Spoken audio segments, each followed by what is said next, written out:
Assalamualaikum warahmatullahi wabarakatuh. Kami dari kelompok 2 yang beranggotakan 9 orang, yaitu Devri Muhammad Ihsan, Aditya Prasetyo Madanun, Nur Fatatul Jannah, Ika Yusnasyam, Andi Mustika, Salsabila, Masita, Anastasia Patewa, Farah Vidya. Baiklah, tanpa berlama-lama, mari kita simak penjelasan berikut tentang pengertian ilmu geografi dan ekonomi. A. Pengertian ilmu geografi dan ekonomi. Geografi ekonomi, sesuai namanya adalah cabang ilmu sosial yang memadukan ilmu geografi dan ekonomi.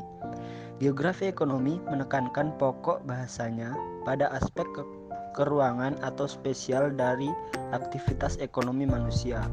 Distribusi barang dan jasa serta komunikasi merupakan salah satu contoh aspek ekonomi yang sangat bergantung pada kondisi ruang atau spasial dari suatu wilayah. Geografi ekonomi adalah aspek keruangan struktur ekonomi manusia, antara lain termasuk di dalamnya bidang pertanian dalam arti luas seperti pertambangan, industri, perdagangan, pelayanan, transportasi, dan komunikasi. Banyak sekali definisi mengenai geografi ekonomi. Geografi ekonomi sebagai cabang geografi manusia yang bidang studinya struktur aktivitas keruangan ekonomi, sehingga titik berat studinya adalah aspek keruangan struktur ekonomi manusia yang di dalamnya bidang pertanian, industri, perdagangan, komunikasi, transportasi, dan lain sebagainya. Geografi ekonomi sebagai ilmu yang membahas mengenai cara-cara manusia dalam kelangsungan hidupnya berkaitan dengan aspek keruangan. Dalam hal ini berhubungan dengan eksplorasi sumber daya alam dari bumi oleh manusia, produksi dari komoditi, bahan mentah, bahan pangan, bahan pabrik, kemudian usaha transportasi, distribusi, dan konsumsi.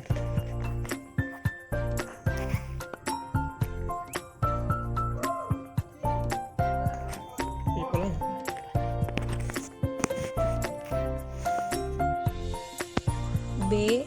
Cabang-cabang ilmu geologi dan ekonomi. 1. Agrikultur. Agrikultur mempelajari tentang pertanian, perhutanan, dan peternakan serta keterkaitan aspek iklim dan fisik lingkungan terhadap aktivitas agrikultur tersebut. 2. Industri. Industri mempelajari tentang industrialisasi, aktivitas industri, dan proses industri, serta keterkaitan aspek fisik maupun sosial terhadap aktivitas industri tersebut. 3. Perdagangan. Perdagangan mempelajari tentang distribusi barang, proses perdagangan, serta persebaran aktivitas berdagang di seluruh dunia. Topik ini meliputi perdagangan domestik maupun perdagangan internasional. Nomor 4. Sumber daya. Mempelajari tentang persebaran sumber daya baik alami maupun non-alami, serta cara memanfaatkannya. Nomor 5. Transportasi dan komunikasi. Mempelajari tentang aktivitas transportasi dan komunikasi, serta keterkaitannya dengan aktivitas sehari-hari manusia. Nomor 6. Finance atau keuangan. Mempelajari tentang manajemen keuangan, laju uang, cash flow, serta dampak globalisasi terhadap sektor keuangan global dan lokal. C. Metode dalam ilmu geografi dan ekonomi. 1. Analisis sebab akibat atau spasial. 2. Hubungan antara fenomena fisik dan budaya atau ekologikal. 3. Mencari hubungan di dalam suatu daerah dan hubungan antara daerah yang satu dengan lainnya, atau disebut juga dengan kompleks wilayah. 4. Hubungan korelasi atau asosiatif. D. Konsep dalam ilmu geografi dan ekonomi. 1. Ruang. Konsep ruang mengacu pada jarak fisik dan daerah. 4 elemen yang saling berkaitan dalam konsep keruangan dapat dijelaskan sebagai berikut. 1. Pewilayahan dan bentuk seperti bentuk wilayah dari suatu negara. 2. Lokasi, seperti lokasi dari suatu wilayah. 3. Melewati ruang, seperti arus perdagangan antar negara. 4. Konsep keruangan yang tidak seimbang sebagai suatu kondisi yang dibutuhkan dari sistem kapitalis.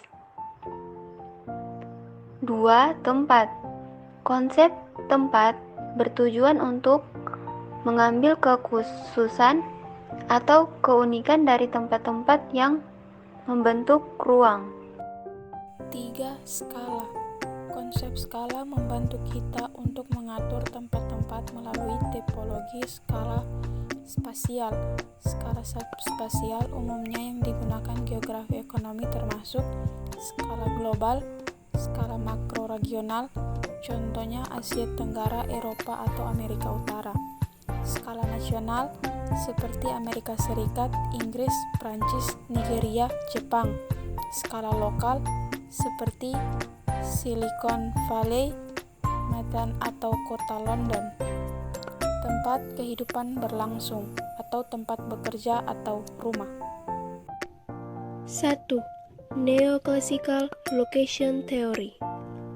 Teori lokasi berkembang pada tahun 1950-an dan tahun 1960-an semata-mata karena ketertarikan pada pembangunan dan penjelasan pola distribusi aktivitas ekonomi dalam ruang. 2. Behavioral Approach. Behavioral approach muncul pada akhir tahun 1960-an sebagai salah satu reaksi terhadap revolusi kuantitatif. 3. Structuralist approach atau Marxist political economy. Sebaliknya, pendekatan ekonomi politis Marxist menempatkan hubungan sosial sebagai pusat dari analisisnya dengan penekanan pada kelas. 4. Post-structuralist approaches atau New Economic Geography atau Cultural Turn. Bagaimanapun juga, sejak pertengahan tahun 1990-an, sebuah tipe baru geografi ekonomi telah mulai muncul dari gagasan post-strukturalis. Baiklah, itu tadi penjelasan dari kelompok kami, kelompok 2. Jadi saya menarik kesimpulan yaitu geografi ekonomi merupakan cabang dari geografi manusia di mana bidang studinya adalah struktur keruangan aktivitas ekonomi. Geografi sebagai studi variasi keruangan di permukaan bumi di mana manusia melakukan aktivitas yang berhubungan dengan produksi, pertukaran, dan pemakaian sumber daya demi kesejahteraannya.